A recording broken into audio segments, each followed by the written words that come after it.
Missed an episode of your favorite podcast? Choose from over a decade of content in our archives, not just the latest episode. All free at GCNlive.com.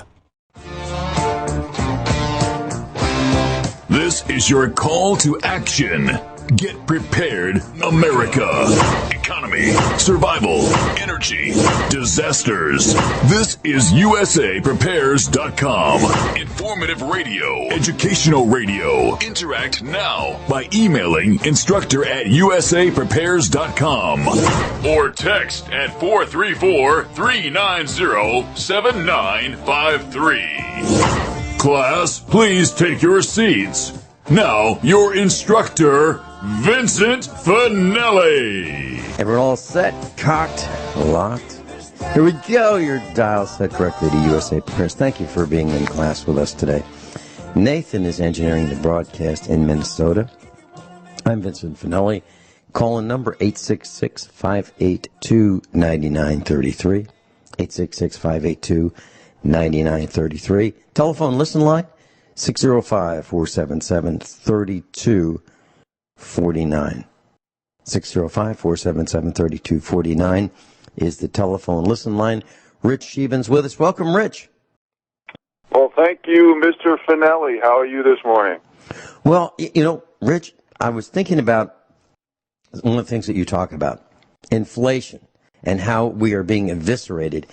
And I just thought, well, how much is a manual to repair our New Holland baler? I bought a used baler, and I bought it for pennies on the dollar. I don't think anybody seemed to want it. I bought it in the wintertime when most people aren't interested in baling hay or making hay. So I bought it at a very reasonable price. I paid the guy what he wanted for it. And I thought, well, I need to learn a little bit more about it and buy the manual for it. And I try to have shop manuals for all of our equipment. Well, Rich, this manual you would put in a 3-ring binder. So you have your own 3-ring binder, or you buy one. And it's pre-punched, and it's just loose pages. Now, there's a guy who's selling one on the internet, on eBay. It's used. He is willing to ship it for free. Now, this is just a paper. It's like loose leaf pages. $262 for a used manual. Can you imagine? Now, it's not like this guy is gouging. That's what these things are selling for. So what I'm talking about is inflation in areas that most people just don't see it. You know, you see gas prices going up, you see food prices going up. Yeah, creeping up. And I was thinking this morning that when I was young, back in the 1960s, you could get a haircut for 35 cents. 35 cents. Now, a haircut is like $15 to $17 for a man, right? It doesn't take any longer to cut it today than it did back then. The chairs aren't all that different. The air conditioning's not all that different. But there's inflation that is just eating us alive. And it's making it difficult for us to be competitive in the world. I just want to share that with you. Mm-hmm. Oh, I agree. And most of the inflation, Vince, is artificially manipulated. And it's being done from the corporate American oligarchy perspective and the government perspective, with central bank corrupt monetary policies, the Keynesian economics where everything goes, when in doubt, inflate, basically elite interventionism, if you will, group identity politics, and the demographic situation that we have right now.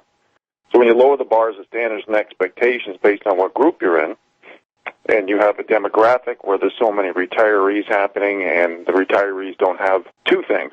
Most don't have the money to retire, and the second thing is that they don't have the time leverage to make up for the lack of time that they have in the workforce, especially when hard work, effort, proven results, and qualifications take a back seat to group identity, politics, and political correctness as it is today. So it's getting tougher and tougher for everybody to control their own destiny. And, I know I'm redundant on this often, but I think it needs to be, the American people need to understand that when big corporate America, and even before that, 10 years of central banks, and not just our Fed, and I use that term "our" loosely because they're independent and controlled in every way, shape, and form by the people who have an addiction to power, money, and control.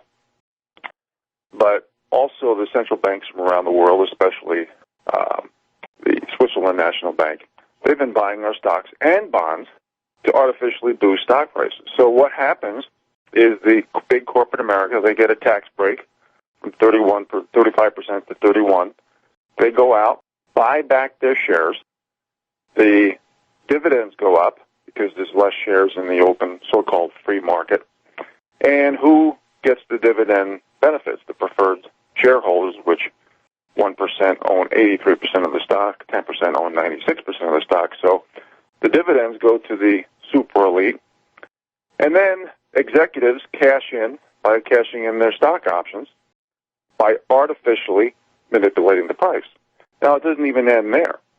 They also create new debt as far as borrowing money at cheap rates. And they go ahead and have more acquisitions and mergers, which basically is consolidation. And we have more robotics, automation, artificial intelligence coming in and taking those jobs. Now, when the looting stage of America continues, when corporations go out and create new debt, not only the CEOs and the CFOs and all the executives cashing in on stock options, but they got to look for buyers of that new debt. So instead of reinvesting into the company, into the people, into employees, into research and development, into goods and services, they do exactly the opposite. They sell debt to desperate pension funds, and they say this is AAA credit rating, where it's probably, negative triple Z, and they bundle in all the bad debt and toxic assets with possible AAA government bonds to sell to the public, especially, again, in these pension funds, and they have these disclaimers where all earnings are adjusted. And the SEC protects the fascists that we have today. That's been there for getting worse for 20 years. So when all these core business models become extinct, that all the business models that made America great, and then they say the credit ratings are bought and paid for, and they up the credit ratings on all these so-called debts, which are bad debt, junk bond status, and I believe 20%, from what I've read, of the Russell 2000 and 10% of the S&P 500 are zombie companies. Zombie companies basically mean that they should not be in business because they can't even pay the interest on their debt, so they're borrowing to do that. So in all these, because of the zero-interest policies that have occurred over the last 10 years, and the so-called bull market, which is all manufactured inflation and manufactured everything, manufactured perception. So they've been taking high risks, and now we have high-yield junk bonds that won't be able to pay investors, and you're going to see words like defaults and bankruptcies popping up all over the place, not to mention the fact that margin debt is an all-time high, which is going to force sales of assets and collateral. That alone could trigger a huge collapse. And less new products mean more dollars chasing less goods because they're not manufacturing more. They're putting the money into share buybacks, dividend payouts, executive cash, and stock options, and mergers and acquisitions. So the whole system is a farce. It's all about buying votes. It's all about making the American people submissive and breaking their will. I'm going to go off into a little tangent here, Vince. I'm looking at one article. Judge strikes down Kansas. Show me your papers, voter ID law. Basically, a federal judge in Kansas struck down a state law Monday requiring Kansas voters to show proof of citizenship before casting ballots. This was struck down. It's pretty obvious that it's all about voter fraud, all the dead people who can vote, all the illegal immigrants who can vote, all the people who can vote 2, 3, 4, 5 times. This is a sign of desperation as the American people keep waking up. And the only thing that we can do is share the globalist business model with the people and make people be awake and aware of what is happening. Vince, is it okay if I go into a little, I'm monologue on that? Yeah, please do. And when you're done, I've got a comment about debt, and since you brought it up, yeah, please do. Yeah. Well, the globalist business model, I'm going to try to make this short and sweet. I'm not going to put it in any particular order, and we can certainly expand on this, all of us, but it's basically, you heard me, if you listen to this program, folks, you hear me talk about the same rules, laws, and accountability for everybody, which is criteria 1 out of 3 in standing for principle. Well, the globalists don't stand for principle. They do the exact opposite. They want a special tiered system of different rules, laws, and accountability based on what group you're in. Basically, what this does is lower the bars of standards and expectations through group identity politics and insults, degrades, and disrespects all these groups. And as we all know, you don't empower a nation, a group, or a person by lowering the bars of standards and expectations. So these are some of the things that what I've read over the past few months. I just jotted a few down regarding our authors and articles that I've read. And I'm going to say money laundering. This is the globalist business model again. Drug distribution, pedophilia, saving the banks, increased fascism, where a federal judge can most likely be bought and paid for. And a good example is the approval of the AT&T Time Warner deal, which this is basically going to open the floodgates to more mega mergers. And antitrust laws will become moot. And what this does is increase the fascism where the big corporate oligarchies and big government create an alliance to control the people. And that's exactly what's happening. And I'll say one more thing before the break, and that is the elimination of the American family. And I will finish this after the break, folks. Thanks for listening. We'll be right back. We'll be right back. Off-grid Montana. Rich Sheben's with us, and he's been talking about the globalist agenda and the destruction of the American family. Rich, please continue. Yeah, what basically this is, folks, is I'm talking about the globalist business model in no particular order. So next, after the elimination of the family, I would talk about the elimination of free speech. I would say a really good example is what is happening to Tommy Robinson in the UK. You know, they have the audacity to call themselves an ally to us. I don't think anybody who eliminates free speech because of political correctness in order to control the narrative and to eliminate heritage, traditions, and culture for the benefit of the few elite is what I would call an ally. And all Tommy Robinson was doing, all he was doing was reporting on pedophilia, and very indirectly, I might add. And now he's in prison.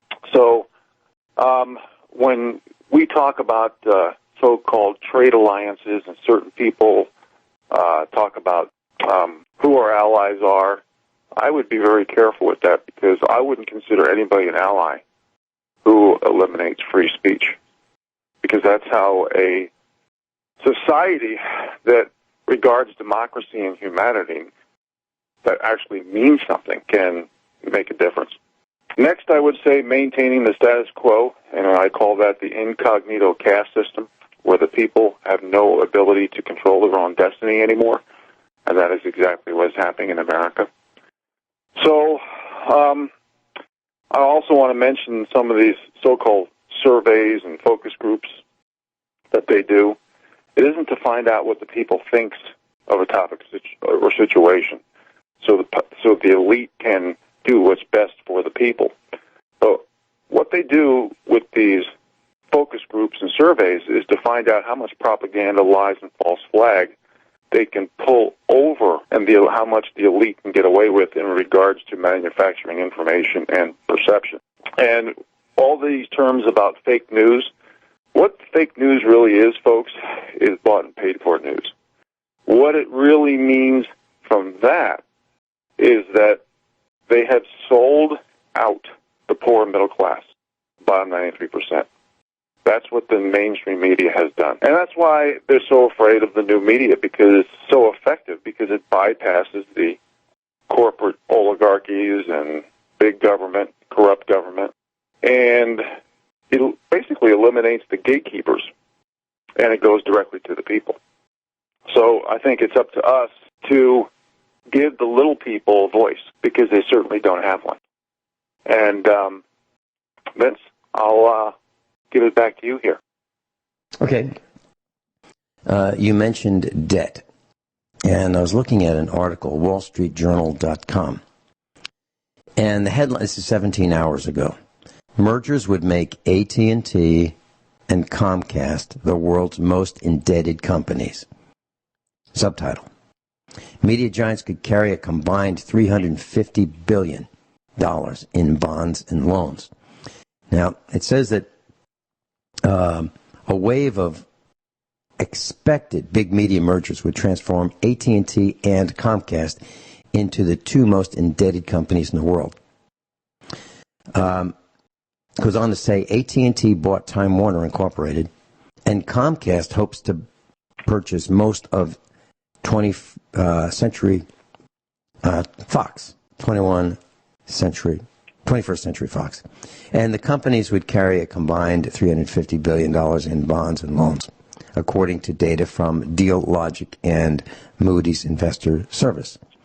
Now, making them the largest really makes them in control of a lot of the media, which focuses more of the information that we get and the programming that we get from one source, right? And, when Walmart comes to town, we think, this is great, lower prices. But it really means that the little guys get put out of business. And I think that's what's going to happen here. The bigger are going to get bigger, and the smaller are going to go away. I can see it all around me. And I'm sure you can too. We'll be right back. Rich Sheben's with us, Off-Grid Montana, talking about the globalist agenda. Please continue, Rich. Well, I want to put an exclamation point on what I talked about with regard to the last article with the federal judge basically saying you don't need voter ID. And, if you listen to me, I hate the words hypocrisy and double standards, and that's why I talk about practice what you preach laws all the time. We need that so desperately. If we had practice what you preach laws, if we had quantitative easing for the people, we could change the economy, we can change everything for the benefit of humanity and democracy. All these politically correct buzzwords that the so-called elite use and pay their talking heads to say these things, and basically have hijacked the definition of these terms to use as a divisive tool and even a weapon to divide the American people and distract and dumb us down. So if the Democrats really cared about election interference, all this Russia stuff, never mind what they just did in Kansas on Monday, wouldn't hold any water, and it shouldn't. And what's happening is the elite are using big corporate oligarchies and big government to control the people. That's why they have money printing, subsidies, special interests, PACs, lobbying. It's all used to eliminate competition, eliminate small and medium-sized competition, and to control the products, the services, the goods, the food, the medicine, in order to control the people. When I say control the people, I'm talking the bottom 93% of America. And there's one article here, and I'll show you where we're going as a nation. And we can talk about this for 5 shows, but a Virginia school board thrusts through changes to its sex education curriculum Thursday, despite about 90% of public respondents disapproving of the changes. And I'm going to read one more article. Sentence. The Fairfax County School Board passed changes including the replacement of biological sex with sex assigned at birth and the teaching of an HIV drug with life-threatening side effects. Those are basically the first 2 sentences in this article. But the point I want to share with you folks is the fact that 90% of the people in this school district disapproved, but yet they still pushed this agenda through. So I know this is pardon me, very despairing for a lot of people, but this is why we need to wake people up. This is why we need to stand for principle. This is why we need to stick together. And because the elite are doing everything in their power to distract them down and divide us by race, gender, sex, sexual orientation, religion, ideology. They're even doing this generationally now. And it's up to the people to read, research, stand up, and not allow the 5 companies who own the mainstream media to sway public opinion and hold on to the narratives and the talking points like this. It's up to us, the people, to control the narratives. Because what they do is they demonize, they discredit, and delegitimize anybody who stands for common sense and logic. And it all boils down to the calamity of destroying America. American exceptionalism, gone. When you reward mediocrity for decade after decade, you destroy America from within. And we are now the country of the law of diminishing returns.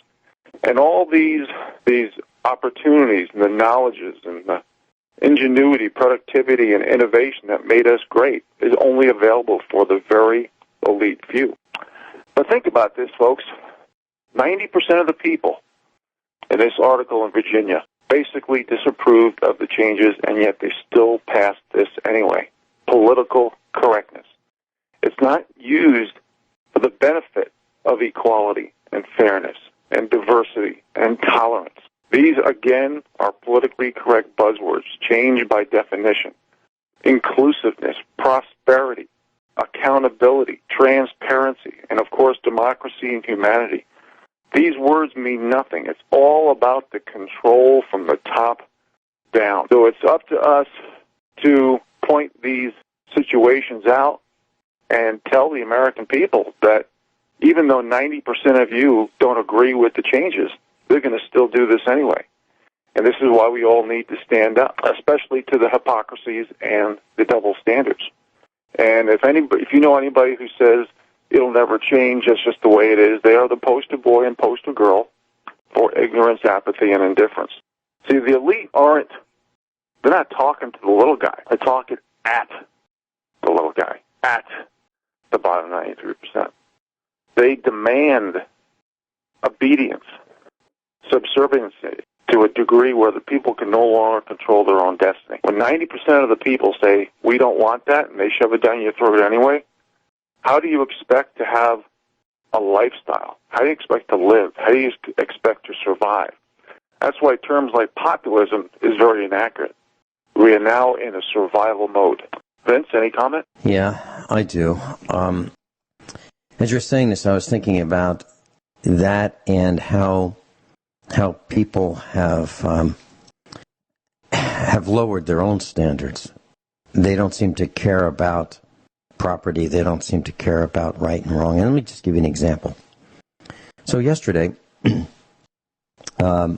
we decided to do something as a family about people who are violating private property rules here on our farm. And what we noticed is that we have some fence gates. We've got our cows on the fields, and the cows go in the woods and they eat the grass on the fields. And what we found is there are people who open the fence gates and take down our fence, take down electric fence, and the cows can get out and go to different fields where we don't want them to go. They're just totally not concerned about what we're trying to do on the farm. So as a family, we decided that we would do something that makes real sense. Instead of calling the guys in blue, we decided we'd take care of it ourselves. And we have a small tractor. We have several tractors, but we have a small tractor that has a front-end loader on it. And it has bale spears, 2 bale spears coming out. So let's say they're 3 feet long. So instead of a bucket on the front of the tractor, it has these 2 spears that are 3 feet long. And they're really strong. They're forged steel. And they'll hold a couple thousand pounds each, if the tractor could support that. So we decided that since the electric company had abandoned 2 power poles. They left them on the farm for us to use as fence posts if we want. They're ours. They gave them to us. They're probably 35 or 40 years old, and they weren't suitable for carrying electric current down the road. They abandoned them, left them on the farm. And they do that on lots of farms because they don't want them back, and they don't know what to do with them, so they just leave them for the farmers to recycle them. So we had 2 of them, and we decided that we were going to pick up these 2 40-foot or 45-foot long poles and put them across one of the gate entrances to the farm. And Mrs. Finelli and I got in our pickup truck, and our son was ahead of us on our dirt road. And when I say dirt road, I mean dirt. And if you drive fast down the road, there's a cloud of dust. And so we're all going to move these power poles. They're really heavy, and put them across the entrance where the gate is. That'll stop these guys from damaging our fence, because the fence is about that we're talking about is about half a mile to 3/4 of a mile from our farmhouse, so we can't watch it all the time. So our son was on the tractor ahead of us, and we were maybe 300, 400, 500 feet behind him, and flying up behind us is this pickup truck. Cloud of dust behind us, flies up on our tail, and as I saw him, I pulled into the middle of this dirt road so he couldn't get around us, and then ride the tail of our son. Now, our son is in a tractor without a cab, so the dust is just choking. So we prevented this guy from doing something dangerous. He was speeding down the road anyway, way, way, way too fast. And ultimately, our son pulled off the road to pick up these power poles on our farm, and the guy went around us. We pulled over for him to pass us, and he was from out of state. He's from New York. So he's way out of his element, and I guess he thinks that this is the way people behave here in the country. We just ride on people's tails, and we don't do that. It makes no sense. You can't get there any faster by riding somebody's tail, and it's dangerous on these dirt roads. There are lots of animals that jump out, cats, dogs, squirrels, raccoons, armadillo, turtles, all kinds of animals in the road there, and we try not to hit them. We go out of our way not to hit them. So, interesting comment about this. We're picking up these 2 long power poles. Now, they're way wider than the road. So, let's say 40 to 45 feet wide. The road might be 30 feet at the most wide. And our son picks them up, puts them on the front end loader, and I said, tell you what, let's go down the field. We'll carry him down the field, and then we'll cross the field, and he can put them at the entrance of the where the gates are, alongside the road. He said, no. I said, he said, Dad, you, to use a Bushism, you misunderestimate the value that people place on their cars. So he literally picked up these 2 power poles on the front end loader. He was driving down the middle of the dirt road for about half a mile. And he said, no, Dad, I don't think you understand. They will get out of my way because they don't want me to drop these power poles on their hood. And you know what? He was right. So now we have power poles blocking the entrance to the farm, just to keep the trespassers out. So you might wonder why I was mentioning the incident on the road in front of our farm, because of the Me First. I'm seeing pretty much everywhere I go. You can find it yourselves on the daily, on the highways and byways in your neck of the woods. There's tailgating, there's speeding, there's cutting people off. Well, they're also doing other things, and we're finding more and more trash along our road. And what do I mean by that?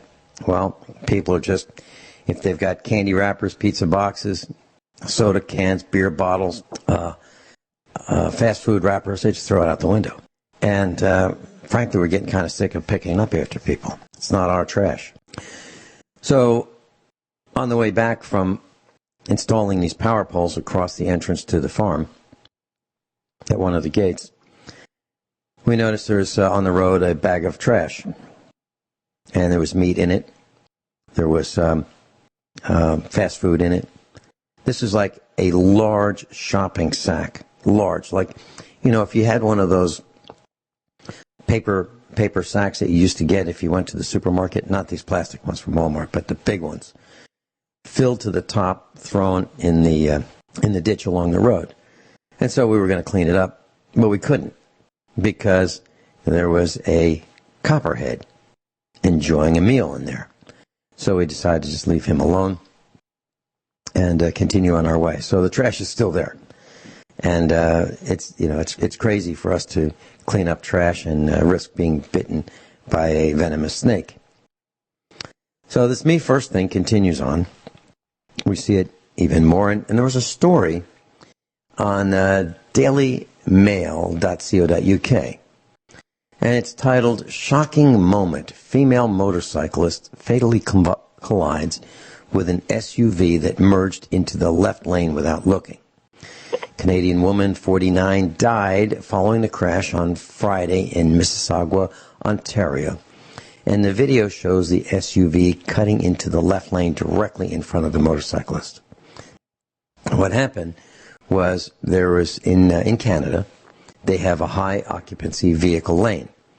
And it is designated because it is it's delineated by two parallel lines separated by several feet. So it's not like, it's really clear that you're not supposed to change lanes here.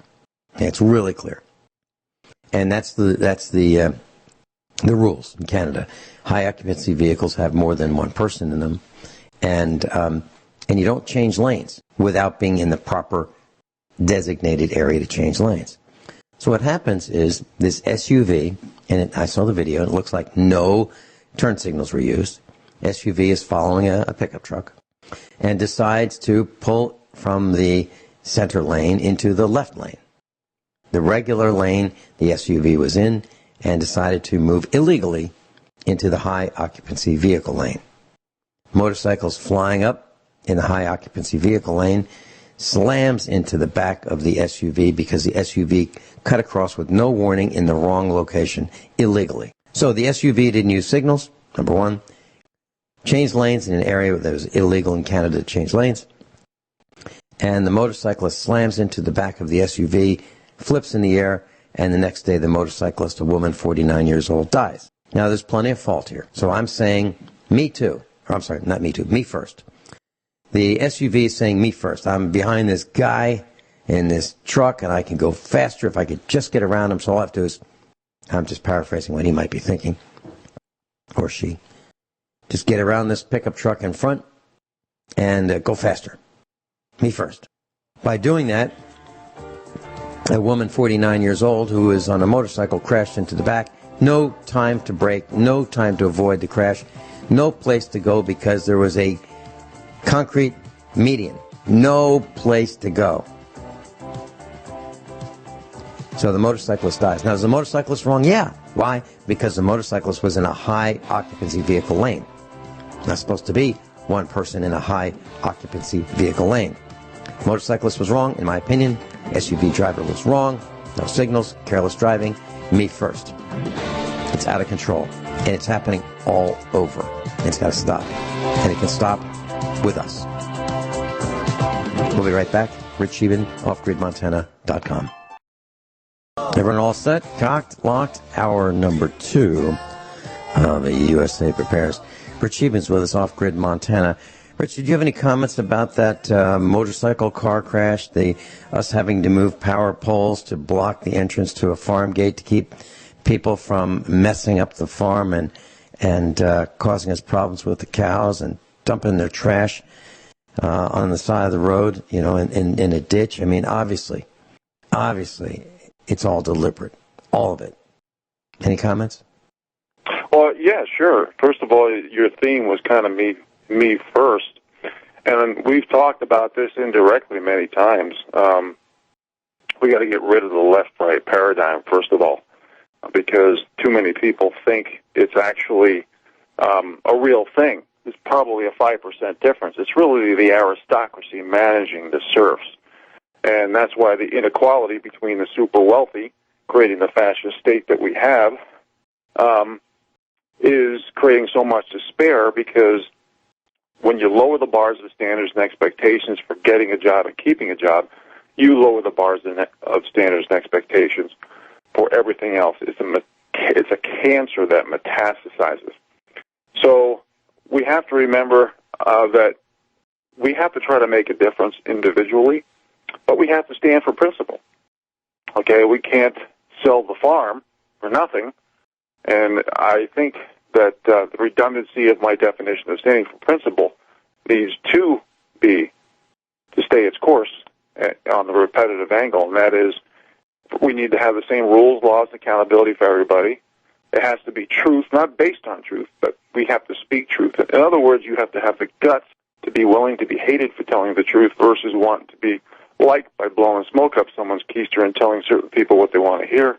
And thirdly, which could be the most important, if somebody gets away with it and has less consequences for their own behavior because of what group they're in, we need to do the same. And if that doesn't sit well with a lot of the elite, then let's have practice with your preach laws. They all connect.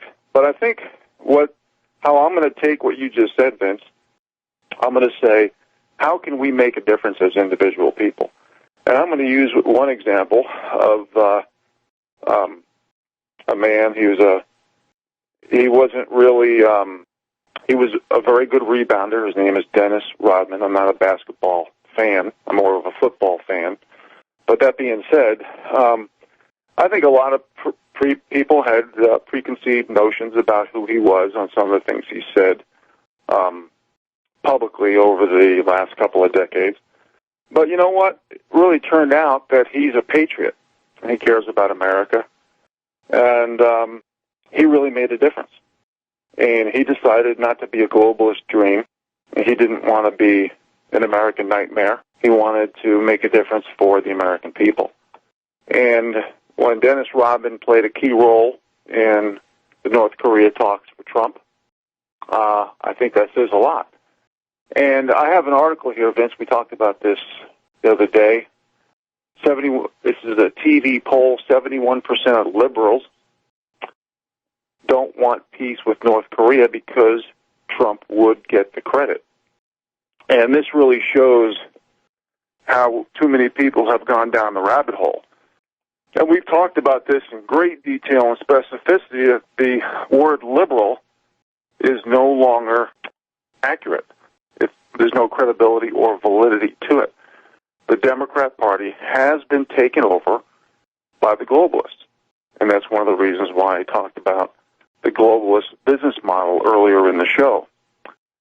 And this is what has created the looting stage from the middle class and the poor to the elite, whether it be in quantitative easing, whether it be in the alliance between big corporate oligarchies and big government, whether it be the allowance of federal judges that have been bought and paid for to create this alliance in fascism and selling out the poor and middle class and basically eliminating antitrust laws. It could be a lot of things, saving Wall Street, the whole works.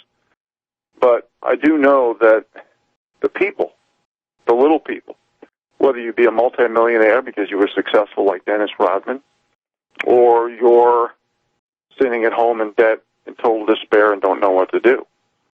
And Vince and I, we've talked about that in great detail, about getting like-minded people together and buying land, not giving up, and creating skill sets and a business model of parking out land, building structures, creating gardens, and actually having a great, fun lifestyle. We are in a position, and Vince and I, we talk about economy and debt and credit and interest rates so often. The headwinds are, I don't think they can be deterred. The sabotage and demolition that President Trump inherited from the past has eliminated so many opportunities for the people, especially in good-paying jobs. And this is why future rates of growth is going to look very bleak. Our debt situation is just, we've talked about this for hours over the past few years. Global, corporate, household, government promises. The game is totally rigged. And everything right now for the little guy is speculation and hedging. And group identity politics have created a huge headwind for the American people for success, especially with the advent of robotics, automation, and artificial intelligence, which is going to be taking over so many great jobs. We've gotten to the point where things are not running smoothly because too many people are bought and paid for, and like Vince was talking about with his last theme or meme, it's me first. And here's just another really good example. Vince and I talked about this the other day, too.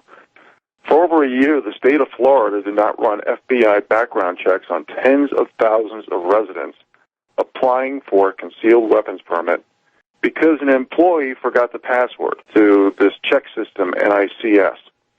Now, I'm not complaining that there was more concealed weapons permits given out because, as we all know, the poor middle class deserves to protect their lives as well. And we all know that pretty much all information coming from the mainstream media is meant to distort and sway public opinion. And I'll just go off into a tangent here since I went into gun control. CDC did a study on guns but never publicized it. It's off the dailycaller.com. The bought and paid for results, guns were used defensively by victims about 3.6 times more often as they were used offensively by criminals. There's so much information that doesn't get published because the powers that be want to sway public opinion. And a great example is when I published my book, I had to self-publish it because of the fact that they were deleting 5-star reviews, they were saying my book was out of stock, they were doing everything in the censorship surveillance arena to make sure my information didn't get out. They misspelled the book title, so search engines couldn't pick it up. They deleted chapters. They moved sentences around and moved words around. I'm not making this up. I've been saying, you can check over the archives, I've been saying this for years. So the law of diminishing returns that America has turned into has made it almost impossible for people to control their own destiny, never mind know what to believe. And that is part of the plan. So we have to call it. We have to ask for practice what you preach laws. We have to give QE to the people. We have to stand for principle. We have to come up with ideas and solutions for the little guy. And the little guy, again, is the bottom 93% of Americans. Because everything is this hypocrisy and double standards around every corner. And the only way we're going to change that is to hold people's feet to the fire and have practice what you preach laws. And I've been saying this for years for you regular listeners. You know, this isn't a phenomenon that I just came up with shooting from the hip just last week. I've been saying this for years. Don't you think that the so-called neocons and rhinos of the Republican Party are trying to dismiss this information and make sure that it stays behind the scenes because it's not bought and paid for? We don't sanction information. We don't have to get information approved. What we do is try to give information to the little guy, to the people. So the ideas and solutions go directly to the people and basically eliminate the deviations of the globalist business model. So whether it be political correctness, whether it be manufacturing perception, and then basically 95% of what we discuss here, folks, is subsets under political correctness. So it's up to us to give you the information, and it's up to you to do the reading, the research, the verification, and to pass it on to other people. And here's another article right here. Vince and I, we talked about this briefly. John Harwood, GOP's core appeal to white people, is opposing economic changes. What a bunch of crap. Whether it be John Harwood, who is a CNBC or MSNBC commentator, or it doesn't matter who it is. All we hear all the time is, oh, white people this, white people that, or white male this, or white male that. But the hypocrisies and the double standards, you see where practice what you preach laws would make a difference? How come the self-incrimination of Zuckerberg, who called the American people dumb effers, isn't getting out there? How come the white people behind the Zuckers and the Rothschilds and the Rockefellers, Gates, the Jonathan Gruber who created Obamacare, who called the American people stupid, Jeff Bezos, Soros, Murdoch, Clinton, all these white people, why aren't John Harwood, people of the mainstream media, calling out confiscation of wealth from these people who are all white? Hold that thought. We'll be right back. Mrs. Finelli and I have been watching a few episodes of a series called Escape to the Continent. Now, it's on Netflix, and I didn't realize this when I watched the first episode, but it's considered reality TV, and I don't know what reality TV is, but I guess it means it's fake. Well, Escape to the Continent is a series where they have, we'll call them realtors. And the realtors are helping, and I don't know if they're realtors or not, or just actors, but they're helping people who want to escape from the United Kingdom and move to countries like France, Spain, Portugal, Cyprus, Austria, Italy, and others. But they want to get away from the UK. So I looked up the average price of a home in the United Kingdom. It's $358,000 US, 358. Now the average price of a home in the United States is $189,000. These are current prices. So $358,000 for the average price of a home in the United Kingdom, and in the United States, $189,000.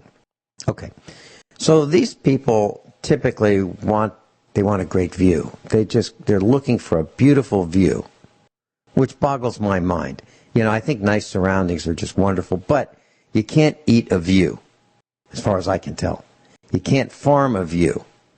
You can't do much with a view other than look at it. It's kind of like going to Disney, and when you're all done, what have you got? Nothing, except, a credit card bill coming due for way more than you can probably imagine. So the people who are escaping are typically couples, most of the time, and it's a husband and a wife. They just got married. It's a new marriage, but they're middle-aged, and they're going to sell their home in the United Kingdom, and they're going to buy this building with some land, typically a small amount of land, in another country. So they're charged with, we've got to learn a new language, fit in with the culture, see if we can make a go of it. And what do they want to do typically? Well, bed and breakfast keeps coming up. So they think that they're moving to a destination where they're going to be in a small village, and it's a wonderful place to visit, and they can rent out a room in their home or rooms in their home and become a bed and breakfast entrepreneur.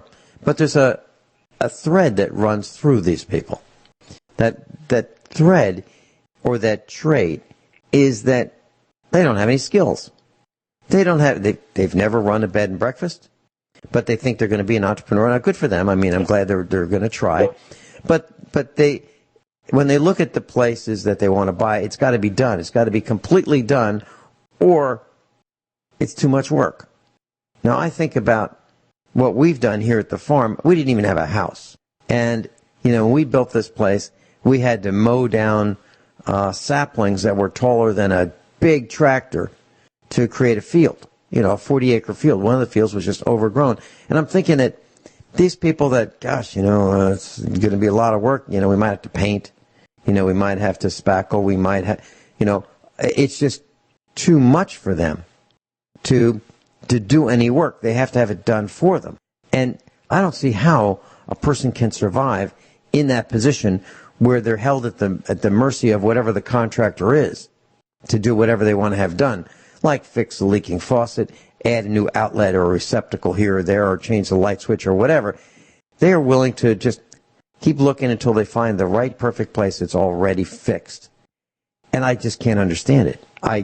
They are leaving the United Kingdom where they've got everything all worked out, their houses are nicer, and they're going to move to dilapidated buildings. And they think everything's going to be better. I haven't seen much of, well, let's look at the wiring, let's look at the structure, let's look at the roof, let's look at the insulation. How much are the taxes here? Those kinds of things.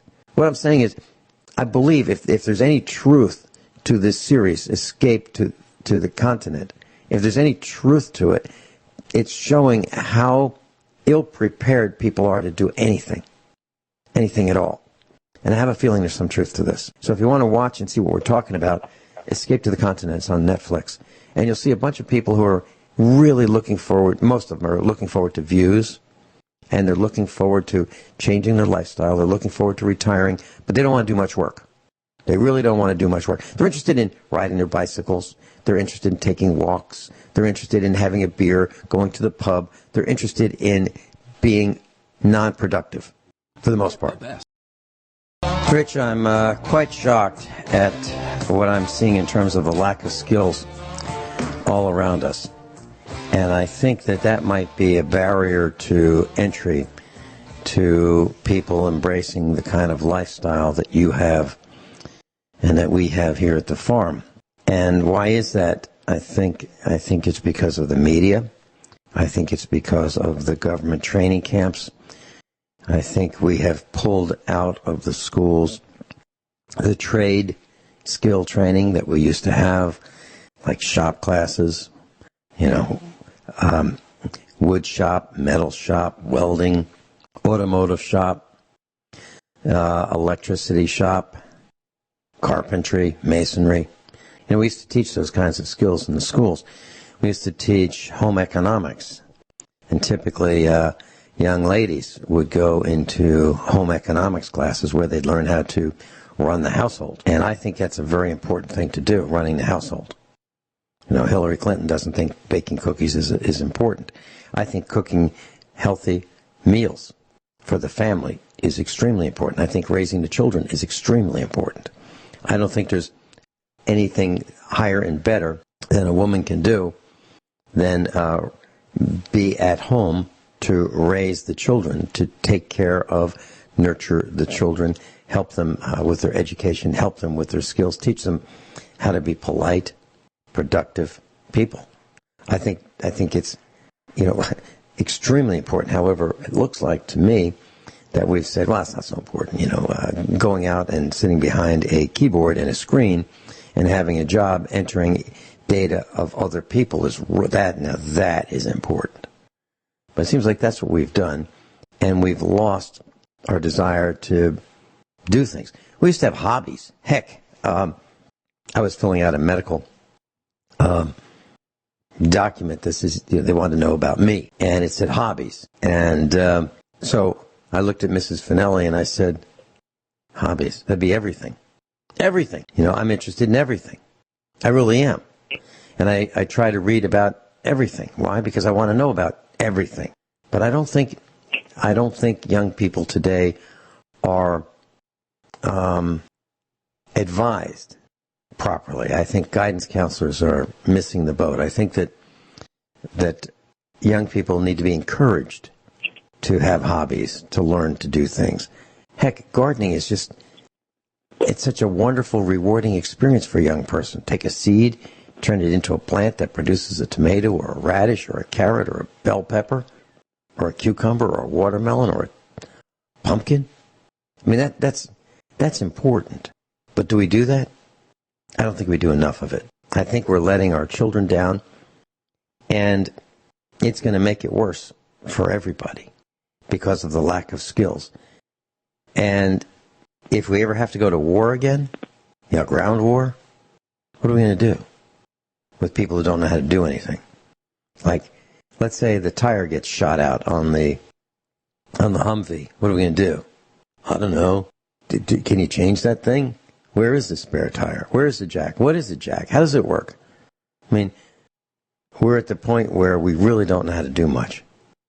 And I believe that, unfortunately, too many of us don't know how to change the tire, don't know how to plant seeds, don't know how to raise a garden. And, you and I were talking off air yesterday, Rich, and I mentioned that, we were butchering a cow here at the farm. And I mentioned that we bought a commercial saw, the kind of saw, a meat saw, the kind of meat saw that you would see in a in the butcher area of a supermarket, back in the 60s or 70s. Like 6 feet tall, huge stainless steel platform that you would saw you'd saw beef. You'd saw the ribs. I mean, you'd make steaks with this thing. And we had two boys, about 25 years old. Our son was one of them. And these two guys in the winter, were processing a cow. How long did it take? Two guys, equipment that was commercial. I bought it used very inexpensively. All day. It was hard work. Absolutely hard and heavy. Processing, 800 pounds, 900 pounds, 1,000-pound cow. It was heavy and it was hard. And it was cold, because you have to do it when it's cold. Not easy. And how many people know how to do that? Comments, Rich? Yeah, well, what's happening is the American people are now the analogy of the white-tailed deer hunting funnel, where the big corporate oligarchies, big government comes into the thick, wide part of the woods, and the woods gets narrower and narrower. And the people coming out at the narrow end have very little options. And then there's the hunters that are sitting there with their weapons wanting to pick off the people. And they're picking them off in the realm of skill sets and desires and ambition and common sense and logic. And so many people, they think gardening, like you mentioned earlier, or alternative energy is too much work, it's drudgery. It's just the opposite. You need a balance in life between mental health and physical health. You need to have a balance between relearning the lost 19th century skills and dovetailing them with 21st century technology. When we talk about our lifestyle, Vince and I, and self-sufficiency, we don't drill our own oil and refine our own gasoline, but we have certain skill sets depending on what our interests and hobbies and desires are. For example, my goal, I looked at the CPI, which didn't include food and energy, because of the volatility and the spiking prices and the manipulation of cookbooks. So I said, well, I want to make my own electricity and harvest my own food, whether it be in the garden, whether it be raising animals, whether it be hunting and fishing, whether it be learning edible and medicinal plants, which I've given quite a few tours on. It could be so many different things in nature, in botany, and mushroom picking, berry picking. There's so many fun things to do out in nature. And and I can't tell you how important it is that we learn these skills and these varieties and these lifestyles. And I'm just going to mention a very short article I have in front of me from Zero Hedge, and it's titled, Wealthy Blue Staters Are Using Shady Alaskan Trusts to Dodge Salt, an acronym, Deduction Caps. Basically, this real estate planner, Jonathan Blattmacher, I'm sure I'm butchering his name, I apologize for that. What he's doing, he's planning on transferring the interests of his two New York residents, one in Garden City and one in Southampton, into LLCs, which will then divide up into 5 separate trusts that will be based in Alaska. He can then use the trust to take the maximum $10,000 deduction 5 separate times. In this way, he can deduct a $50,000 mortgage and taxes from his federal tax bill instead of $10,000. And of course, this is just a microcosm of what is happening in America. The super wealthy have the loopholes. The super wealthy can do the dodging. The super wealthy can say, we don't want to pay this. We're going to let what's left of the middle class pay these bills. And this is exactly what's happening. So when this economy goes down because of being over-leveraged, over in debt, all the things that I've talked about for years regarding our economic, political, and social issues, now, when this all comes down, what's the bottom 93% going to do? What options are they going to have? And there's going to be very, very few options. And this is why I talk about is you really got to think, is college worth it today? Where 90% of the degrees are worthless. And then you come out with so much debt that you basically lose out on time leverage on establishing equity and developing principal and paying that off. So you get more and more behind the eight ball because you have to be a renter longer. And if we learned some of the skills I just mentioned, living rural, knowing what type of land to buy, thinking for yourself, being around like-minded people, reading, asking questions, sharing information, listening, being debt-free. I think if you look at the average American, 9 days of food, it's actually 9 meals, okay? This is unacceptable. We need to start thinking outside the box. When the super wealthy can not only dodge their bills and make the little guy pay for it, and they can have multiple homes, they can have hundreds of years of food storage, money storage, gold and silver storage, crypto storage. And if you do it, you go to jail for it or get, taxed to oblivion on it, when they can dodge all these so-called taxes and obligations. The bottom line, folks, we have a different set of rules, laws, and accountabilities based on what group you're in. And it's up to us to share information and to get you to read, research, and speak up while standing for principle. Because when this all goes down, it's going to be ugly. And I'll give one more example, and then I'll hand it over to you, Vince. And I've mentioned this before on the air. An Illinois Democrat, Representative Danny Davis, says it's acceptable for only wealthy individuals having access to firearms if a 50% Fed tax on all guns and ammo becomes law. It's about the aristocracy managing the serfs. This is why, again, we need practice what you preach laws. You have to get out of your mind the left-right paradigm. It's a very small part of it. And solvency, liquidity is going to be huge issues for all the zombie companies, the zombie banks, and the bottom 93% of the American people. Vincent? Rich, would you mind if I do a little bit of arithmetic on the radio and talk about why it's important to have some skills?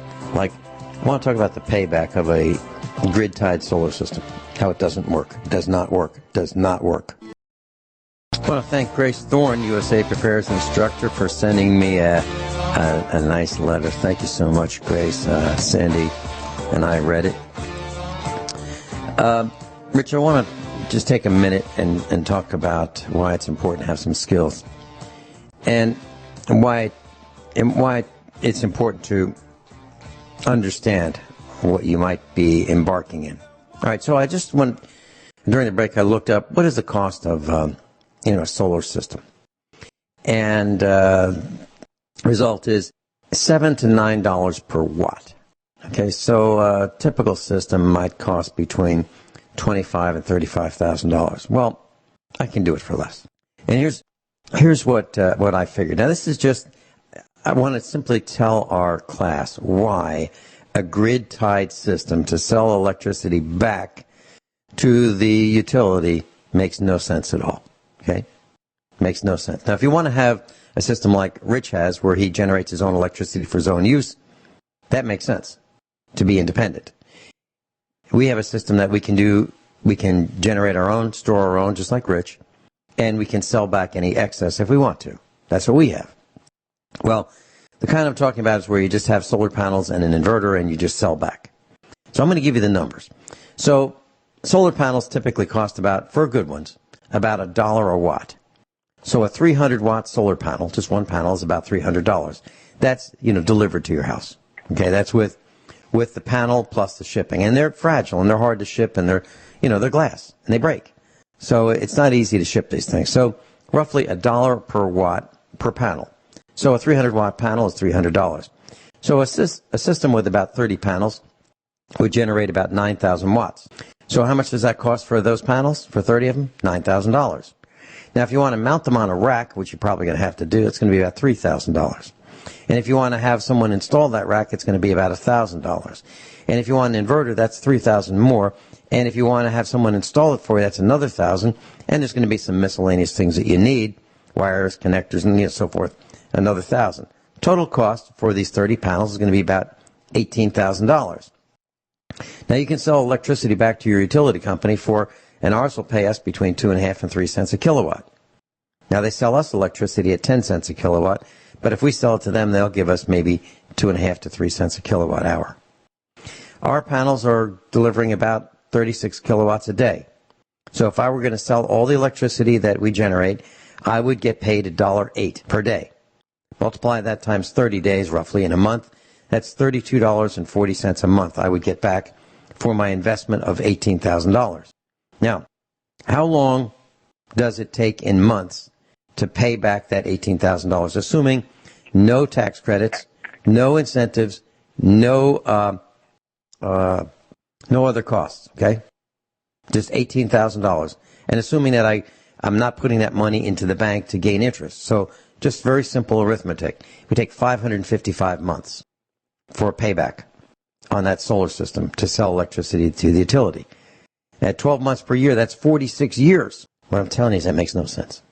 No sense at all. Because the solar panels are only going to last 25 years. So as an investment, that makes no sense. And why am I telling you this? Because you need to have some kind of skills to get through life. And if you read these advertisements, boy, you can get money. Yeah, you can. You can make money. You can make $1.08 a day on an investment of $18,000. Sounds like a great return, right? The point is, you need to learn, read, research, do your own homework, and probably not believe very much of what you see, hear, and read. Rich, any comments on that very simple discussion of how deceptive things are?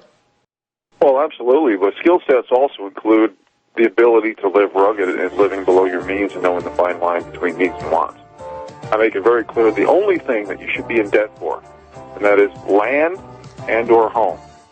Everything else like furniture, vacations, food, all these frivolous things that people pay for in time with interest should be eliminated. You need to pay off your credit cards, get out of debt, and learn how to live simply. Vince? You mean it's not a good idea to borrow money to go to Disney? Is that what you're saying?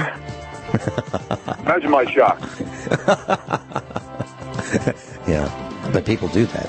Blows my mind. Rich Scheben, thanks so much for being with us. Always a pleasure. Class above all, honesty and integrity. What happens next is up to you. And work on more skills.